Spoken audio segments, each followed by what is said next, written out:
এইবাৰ পুৰুষক লৈ চৰকাৰৰ বিশেষ আঁচনি পুৰুষেও লাভ কৰিব মাহিলী টকা পুৰুষৰ বাবে উলিয়াইছে লাডলা ভাই যোজনা আঁচনি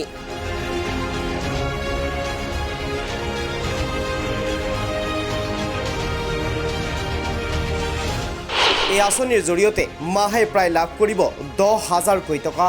তিনিটা ভাগত ভাগ কৰি দিয়া হ'ব এই টকাসমূহ টকা পাবলৈ কি প্ৰয়োজন হ'ব চাওক আমাৰ এই বিশেষ প্ৰতিবেদন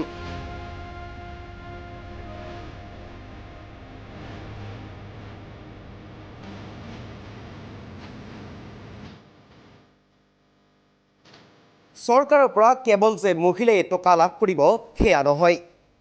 এইবাৰ পুৰুষেও লাভ কৰিব চৰকাৰৰ পৰা টকা প্ৰতিমাহে 10,000 টকা লাভ কৰিব পুৰুষে কিন্তু এই আঁচনি অসমৰ বাবে নহয় এই আঁচনি উলিয়াইছে মহাৰাষ্ট্ৰ চৰকাৰে পূৰ্বে মহাৰাষ্ট্ৰ চৰকাৰত লাডলি বেহেনা আঁচনিৰ অধীনত মহিলাসকলক মাহে টকা দিয়া আহিছিল কিন্তু এইবাৰ মহাৰাষ্ট্ৰ চৰকাৰৰ ফালৰ পৰা পুৰুষৰ বাবে ঘোষণা কৰা হৈছে লাডলা ভাই যোজনা আঁচনি লাডলা ভাই যোজনা আঁচনিৰ অধীনত পুৰুষেও লাভ কৰিব প্ৰতিমাহে 10,000 টকা কিন্তু এই টকা তিনিটা ভাগত ভাগ কৰা হৈছে স্নাতক উত্তীৰ্ণৰ বাবে প্ৰতিমাহে 10,000 টকা দিব মহাৰাষ্ট্ৰ চৰকাৰে দ্বাদশ শ্ৰেণী উত্তীৰ্ণ যুৱকক প্ৰতিমাহে দিব 6,000 টকা লগতে ডিপ্ল'মা কৰাসকলে মাহে 8,000 টকা লাভ কৰিব এই আঁচনিৰ অধীনত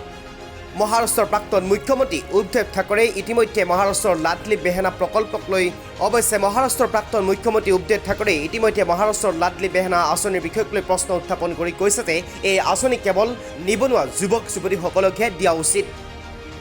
আনহাতে পুৰুষৰ বাবে যি লাডলা ভাই যোজনা আঁচনি উলিওৱা হৈছে এয়াও কেৱল নিবনুৱা যুৱকসকলেহে পোৱা উচিত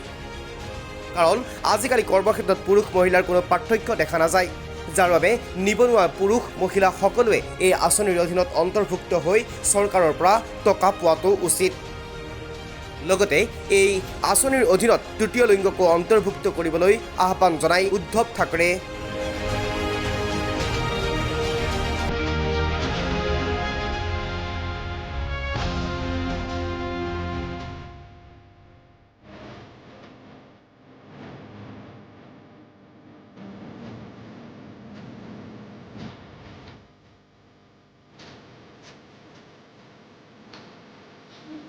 নিউজ ডেস্ক প্ৰতিদিন লাইভ